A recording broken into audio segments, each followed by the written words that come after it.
Hey, all, welcome back.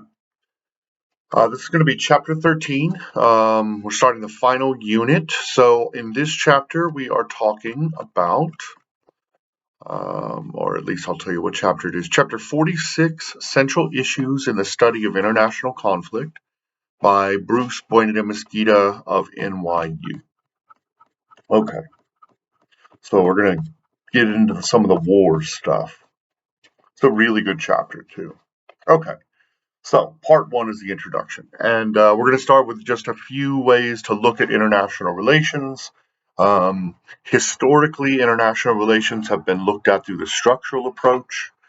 So, basically, like how do aggregate level variables affect international relations? Variables like the balance of power between nations, the wealth of nations, or the wealth disparities of nations, etc. And basically, you can break down the structural approach into three types. Realism. So realism was really famous from like the 50s to the 90s. Basically, the idea here is that we live in a system of anarchy at the international level. There are no real institutions that can enforce rules, and therefore we live in sort of a zero-sum world where our state's power um, is taken at the advantage of some other state's power, right? And for you to gain power, another state must lose power. And then war is sort of the natural state of affairs. And then there's the second approach, which is liberalism. And this is the idea that instead of the world being anarchic, the world is hierarchic, that there are levels, right? And that the US sort of sits at the top of this hegemonic system and sets sort of the institutional rules, right? Um, they see the world as more cooperative than the realists. And war isn't necessarily sort of the natural state of affairs, right? And this approach focuses a lot more on diplomacy, on trade, on sanctions, on financial rules, things of that sort. Okay, and then there's the power transition approach, and this is basically like liberalism, except it suggests that when states reach a point where they are approaching parity, like equality between them financially, that you should see war when two states are approaching a hegemonic position, right? So, theoretically, from the power transition model, the bigger the Chinese economy gets relative to the U.S. economy, the much more likely war becomes. Okay. And then there's the domestic constraints sort of approach, which is very different from the structural explanations we just talked about, and we'll talk about those in a minute. All right. So first, we'll talk about the structural theories. They open up with neorealism by Kenneth Waltz. This is really famous in the Reagan administration. And there are four basic assumptions in the Waltz neorealism model. The first is that the international environment is anarchic, like we talked about. The second is that states are seeking to maximize their security against threats of sovereignty against their state. The third is that there's more certainty in a bipolar world than in a multipolar world. And so if you see two states close to ruling the world, so you have two poles like Russia versus the US back in the Cold War, you should see less conflict than when there are many states that can vie for power or many sort of alliances that can vie for power. And the fourth is that states want to increase their power unless it puts their future power at risk. Okay. And again, this implies that we live in sort of a zero-sum world, but the problems are there's not very good statistical evidence for the realist perspective. Okay, so part 2.2 talks about the power transition perspective. So again, here the international scene changes to being hierarchic rather than anarchic, and the most developed state sits at the top of the hegemony. and determines the rules of the game, basically, for the international scene, while others basically try to develop to challenge the lead state's position eventually. Um, if the rising state is dissatisfied with the current institutions, you should see war as they sort of gain parity with each other. Whereas if the rising state is mostly satisfied with the system, like the US was in the 20th century when we sort of surpassed England as the world's big economy, we shouldn't see war as we did not. Um, Let's see. And then there's finally the appeasement approach, which sort of fits in with the power transition model. This idea is that instead of going to all out war over the rules of the institutional game at the international level, the lead nation, as sort of the bottom nation starts to climb, the lead nation will just sort of offer up compromise positions on the institutional rules of the game rather than actually going to war. And there's a little bit more evidence statistically for this. The problems with these structural approaches, however, is that there's not a lot of statistical evidence. Also, if all states behave the same, basically, like if they all just want to maximize power and we live in an anarchy, um, and states just sort of all behave with the same incentives and rationalities, then why do we find evidence for the democratic peace, right? Why are democracies remarkably less likely to attack each other or to war with each other than democracies versus autocracies or autocracies versus autocracies, right? Those two pairings are far, far more likely to go to war with each other than two democracies are. And so it doesn't really explain what's going on. And so they suggest that it's about the internal politics of the state. So we're going to turn to that, okay? Part three, domestic politics and international relations. So here we're making some new assumptions, right? And those assumptions are first, that the state leaders have the decision making ability, not the state itself, right? The state isn't an actor. So the state leader has the decision making ability, and not all state leaders behave similarly. Those are the two assumptions, basically. Very simple. Part 3.1 talks about the normative explanations of conflict and regime difference. You know, normative arguments are fine, I guess, but again, they're far more philosophical than science, right? They just sort of look at the history and make a moral argument for what's happening. And so the claim here is that democratic citizens are more sort of experienced with compromise and negotiation, and this leads to peace.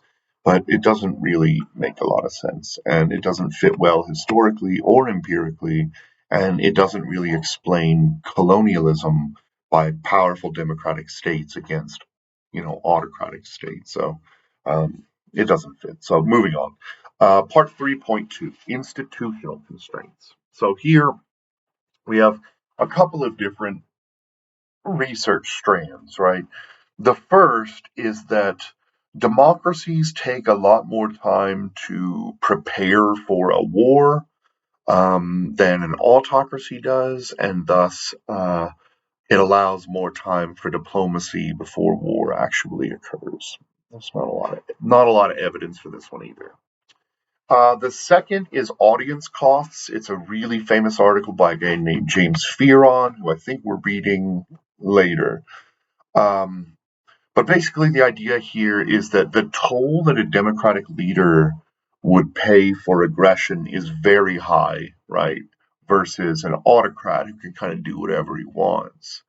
And so when a democracy makes a threat to go to war, they're not going to back down. Um, and this helps to sort of account for the higher instances of wars between autocracies uh, and between democracies and autocracies, but it also sort of gives more evidence as to why democracies are much more likely to win wars and put sort of the full state effort toward the war, because the leaders will lose their position in the vote, whereas an autocrat is less likely to lose their position even if the war is doing poorly. Okay, so the third approach is the informational cost approach, and this is from Schultz from 2001, who suggested because autocrats tend to suppress opposition, and they only sort of listen to loyalists, and what do you call them, sycophants or butt kissers, uh, then they don't really hear the criticisms about how poorly the war might go. Whereas in democracies, the louder the opposition gets, the more reticent the leader is to sort of pull the trigger, right? All right. So part 3.3 talks about institutional incentives, and sort of introduces the new selectorate theory from Bueno de Mesquita. And Bueno de Mesquita has three assumptions, basically. He says, first, leaders want to maximize their time in office. Second, leaders want to maximize their income in office. And third, leaders want to must make decisions about taxing, spending, and conflict. Okay, so there are three basic possibilities for how you make your spending choices in as a state leader, right? The first is you can provide public goods for all. These things would be like national defense, law, civil liberty, policing, um, clean water, electricity, these sorts of things, right? The second is private goods for your selectorate, the people who got you into office. We sort of talked about this earlier in the semester. And so this is going to be a lot more narrow, and you're just going to give goods to the people who keep you in office. And then the third are called discretionary funds, and this is basically just money the leader steals, right?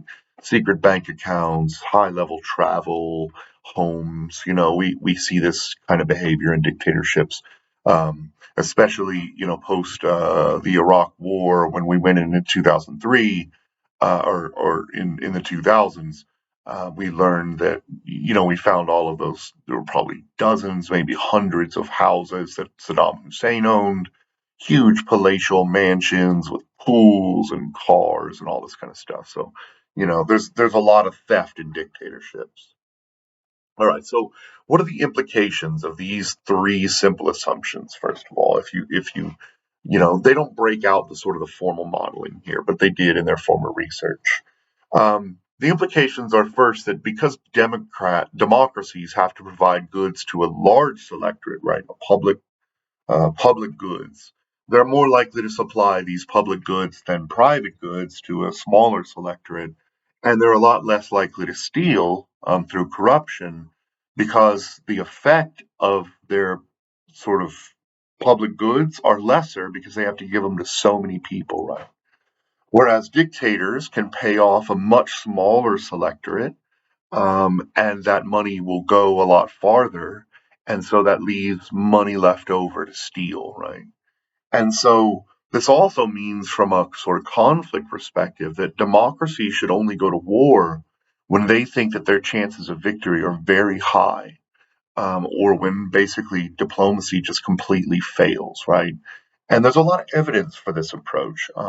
We find that democracies are statistically more selective about entering their wars, and they're much more likely to win at 93% versus an autocrat's likelihood of winning at 60%. And so this model sort of fits a little better. All right, so the final part sort of says, let's look at the implications of leader nation building and foreign aid, right? So they talk about sort of first nation building. And they say, we have to assume that US leaders and constituents, voters, want to see their own vision of policy in the state that's being built. Let's call it Iraq, when we were rebuilding Iraq. Um, but sometimes the democracy will fail in those rebuilding states, because the constituents of that state have different views of what they want their policies to look like than the US citizens, right? So the US citizens have their own policy visions about what Iraq should look like. Then Iraqis have their own policy decisions about what should it look like. And if they don't align, there are real problems, right? And so the choice that has to be made here is, does the US allow sort of the leaders of Iraq, the prime minister and his party, basically, to just pay off their cronies so that we can see the US policy implemented, rather than allowing for broad based democracy and public goods and building and public hiring, because they know they'll lose their policy perspective or their policy vision to the voters of Iraq. And so it's very, as we saw, we basically allowed them to pay off their cronies and made that decision. So it's a difficult spot you're put in. How does this affect foreign aid? Autocrats are a lot more likely to get foreign aid than democracies. We know this statistically, regardless of their poverty level. Because autocrats, the argument here is, can more easily manipulate their policies, right? And they can sort of show Western donors that, look, we're making changes, whereas democracies have uh, checks and balances in place. And the problem here, though, is that the aid that does get handed out doesn't really work. We know that it's not helpful. The autocracies aren't more likely to transition. Um, the people aren't necessarily healthier. So we know things like vaccines work, but just giving money to leaders isn't really helpful often, and it's because they just give those donation dollars to their selectorate to get to keep in power, right, rather than distributing it to the whole public. All right. So that's all I've got for you today. What's next? Next is, oh yeah, chapter 47, Ethnic Mobilization and Ethnic Conflict by Fearon, like we talked about. So I'll see you for the next one. Thanks for being here and have a great day.